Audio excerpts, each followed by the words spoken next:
Halo semuanya, perkenalkan di sini ada aku, Cita sebagai Art Director Divisi Romance, dan di sampingku udah ada Caca, aku art director di divisi action. Mungkin generalnya adalah ngarahin style ya, buat ngedirect orang-orang stylenya itu ke arah mana sih gitu. Apalagi kalau misalnya di Kisai sendiri kita fokusnya ke style Korean dan anime ya. project itu kan terus bertambah. Otomatis orang-orang pun juga bertambah ya, orang-orang yang baru maupun dia udah lama tapi dia pengen buat project webtoon. Nah di sini kita tugasnya adalah mengarahkan atau memberi guide pada anak-anak terutama yang paling baru juga gitu. Itu bagaimana sih sebenarnya webtoon yang bagus gitu dari segi style, dari segi color gitu. Jadi agar hasilnya itu sesuai dengan apa yang kita sudah set sebagai standar Kisai. Seperti itu. Kan tadi kan aku sempat ngobrolin nih soal kita nge-directing orang gitu kan. Nah, orang itu dibagi dari orang yang baru sama orang yang lama. Mungkin kalau misalnya kayak orang yang baru terjun masuk ke project.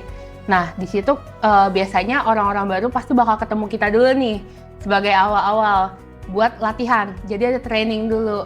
Jadi kalau misalnya ditanyain jam 9 sampai jam 6 tuh kita ngapain sih? Mungkin di awal-awal kayak 1 jam pertama kita kayak bikin list dulu nih hari ini kita ngerjain apa, kayak gitu kan. Nah, abis itu kita bakal lanjut ke training orang. Nah, training orang terus abis itu juga kalau misalnya projectnya misalnya ada problem atau mungkin ada kayak butuh saran dari kita bakal involve juga langsung ke sana. Jadi kayak kita problem solving juga ya di situ ya. Jadi kita juga selain guiding anak-anak baru, kita juga mengawasi jalannya produksi yang ada di Kisai.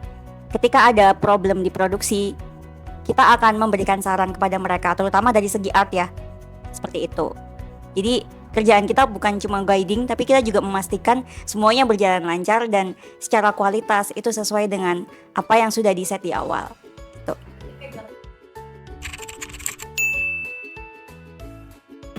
Mungkin nggak semuanya ya, tapi fokusnya itu ke art, karena kan kita art director. Jadi kita masuknya ke art direction-nya. Tapi mungkin kalau misalnya ada cerita yang kita rasa kayak, oh ini kurang sesuai nih kayaknya sama artnya, atau mungkin kayaknya nggak make sense deh di sininya gitu, logikanya masih kurang nih gitu. Kita bisa ngasih saran ke story editor atau mungkin ke bagian story kayak gitu.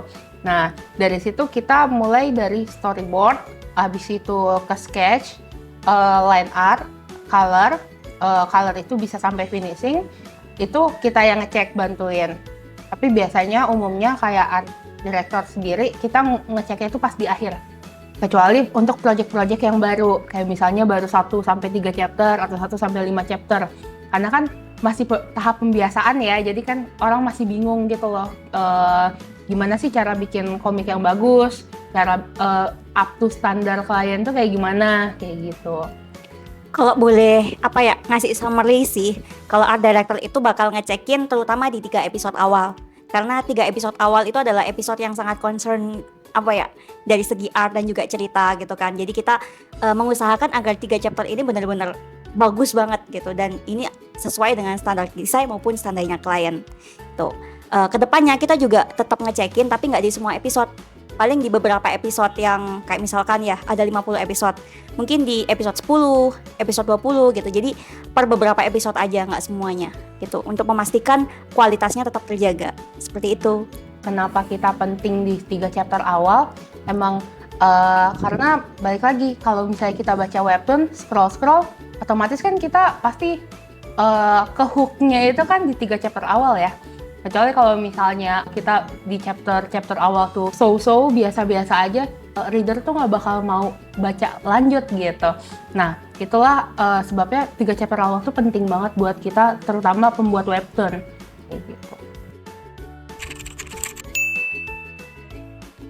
Yang paling aku suka ya, kalau aku sendiri pribadi, aku tuh suka banget karena aku punya kesempatan untuk explore style. Dan juga gimana art itu bisa sampai mana sih gitu akhirannya gitu. Jadi kayak Mungkin dari aku sendiri juga orang yang suka belajar, jadi hal baru itu aku suka implementasiin kayak gitu. Misalnya, oh ada action line yang baru nih, ternyata bentuknya bisa diginiin loh. Ternyata dari yang tradisional tuh bisa kita arahin ke yang lebih modern dan ternyata ini lebih bisa diterima sama audiens kayak gitu. Kalau dari aku sendiri, yang paling aku suka dari pekerjaanku yang sekarang adalah aku memberikan ilmu bagi orang lain. Karena dari dulu itu aku suka ngajarin sesuatu, terutama soal gambar gitu ya. Dan setelah aku menjadi art director, aku bisa melakukan itu juga, terutama bagi anak-anak baru yang dia pengen belajar. Dia punya keinginan yang besar buat belajar gitu. Jadi aku bisa membagikan ilmuku dan aku sangat senang melihat perkembangan mereka. Seperti itu. Kalau menurut aku ya, karena kita struggle dengan banyak pekerjaan dan tipe pekerjaannya itu mungkin yang kayak bisa beragam gitu dalam sehari, mungkin struggle buat aku adalah mengatur jadwal. Jadwal itu suka clash gitu karena kan kita bekerja sama nggak sama sendiri doang kan, tapi sama divisi lain juga. Jadi di situ harus ada yang namanya sinkronisasi antara divisi juga, memastikan ini jadwalnya sesuai apa enggak nih gitu. Terus kayak kadang tuh harus training tim ini, harus training tim itu, harus training tim ini. Ternyata di dalam hari yang sama. Ya harus ngatur jadwalnya, itu yang agak challenging buat aku sih. Yes, kalau dari aku sendiri tantangannya adalah karena kita di industri webtoon ya, otomatis kan pace-nya itu sangat cepat. Dan ketika ada problem, entah itu dari misalkan kita cari artis baru gitu, atau kita ternyata ada problem di tengah-tengah produksi, itu problem solvingnya juga harus cepat. Nah, art director juga karena dia yang dimintai tolong, mungkin dimintai pendapat juga gitu, itu kita dituntut buat ini gimana masalah ini agar bisa cepat selesai gitu. Dan juga penyelesaiannya pun bukan penyelesaian yang Jangka sembarangan pendek. atau ini jangka pendek aja, tapi juga jangka panjang. Jadi gitu sih tantangannya, problem solving yang cepat.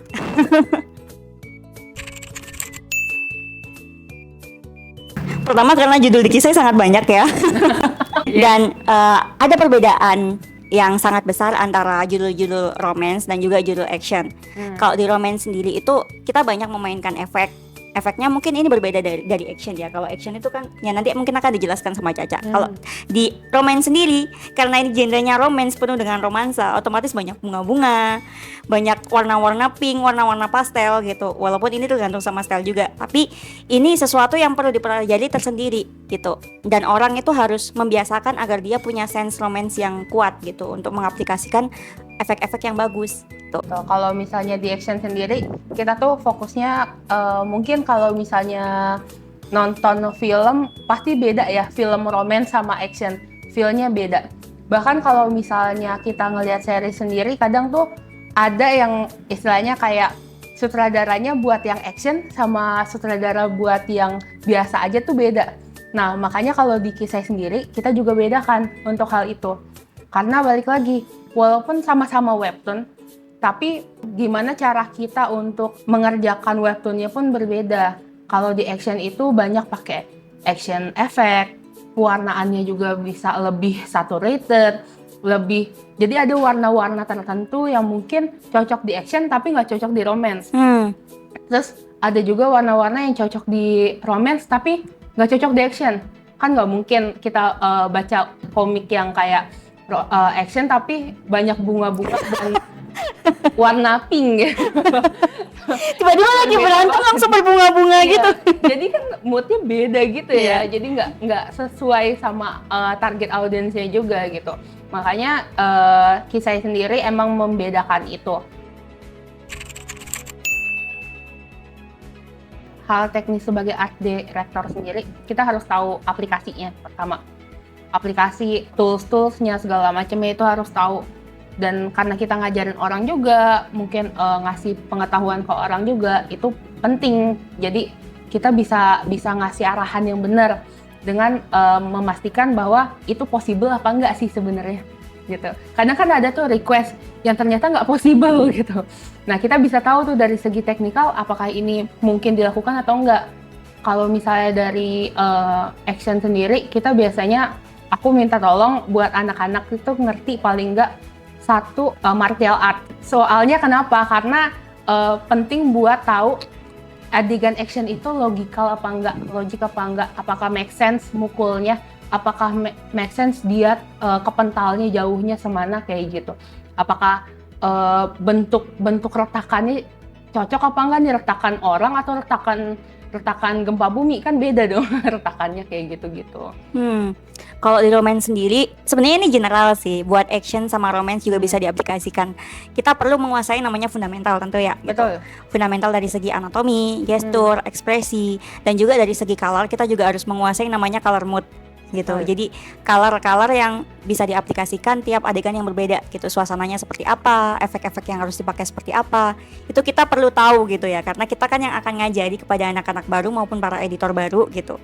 Jadinya kita bahan-bahan fundamental itu harus sudah menguasai secara teknisnya dan juga pengaplikasiannya seperti apa, kayak gitu. Mindset yang harus art director punya adalah, mungkin kalau dari aku sendiri, flexibility, namun bukan berarti flexibility itu kayak semena-mena ya. Flexibility yang diikut dengan tanggung jawab. Jadi kalau misalnya kita harus bertanggung jawab akan suatu hal, itu baik dan itu harus. Tapi kita juga harus ada sisi fleksibel kita, di mana pasti ada sesuatu yang nggak berjalan sesuai dengan apa yang kita mau. Dan itulah challenge-nya, karena kita harus improvisasi dan kita juga harus bisa find the middle ground, common ground untuk permasalahan itu bisa nggak escalate atau mungkin bisa solve di situ kayak gitu. Mindset yang harus dipunya adalah keinginan untuk terus belajar gitu. Karena kan kita ketika ada di suatu studio webtoon ya gitu, kita ingin secara art gitu maupun quality in general itu tuh selalu berkembang gitu. Nggak cuma sekedar di itu aja gitu. Betul. Makanya dari segi art director gitu, karena dia adalah mungkin bisa dibilang ujung tombak dalam segi style dan kualitas ya gitu. Kita harus terus belajar hal-hal baru dari segi teknis maupun hal-hal yang berkaitan dengan soft skill gitu, agar kita itu bisa terus berkembang dan juga mengembangkan orang-orang di sekitar kita. Tuh. Buat teman-teman yang ingin menjadi webtoonis atau ingin mendalami bidang webtoon, jangan pernah menyerah buat belajar ya gitu. Karena di kisah sendiri pun orang-orang yang baru pertama kali mengerjakan webtoon atau belajar webtoon itu tidak ada batasan umur gitu. Jadi banyak hal yang bisa kita pelajari selama kita hidup, teruslah belajar. Ya, kalau dari aku juga sama sih, kurang lebih kayak gitu. Karena balik lagi, kalau misalnya kita nunggu untuk jadi jago untuk masuk ke suatu industri, kita nggak bakal bisa kayak benar-benar nyampe di apa yang kita inginkan gitu. Tapi kalau kita mau coba industri itu, ya cemplungin aja dulu diri kita gitu. Nanti untuk gimana belajarnya adalah proses kita untuk menjadi lebih baik gitu kan. Yang terpenting adalah pingin belajar dan mau memperbaiki diri lah, mawas diri kayak gitu. Kalau misalnya kita nggak punya itu, bakal sulit ada di industri webtoon. Karena emang persaingannya banyak, terus habis itu juga fast pace kayak gitu. Kita harus pintar-pintar dalam mengolah, manage diri kita juga kayak gitu. Yes, banyak banget tempat-tempat buat belajar. Nah ini jangan lupa kalian ikutan webtoon camp dari Kisah ya. Yes, karena kalian bisa dapat ilmu-ilmu yang berkaitan sama webtoon banyak banget, termasuk juga praktik-praktiknya. Ting.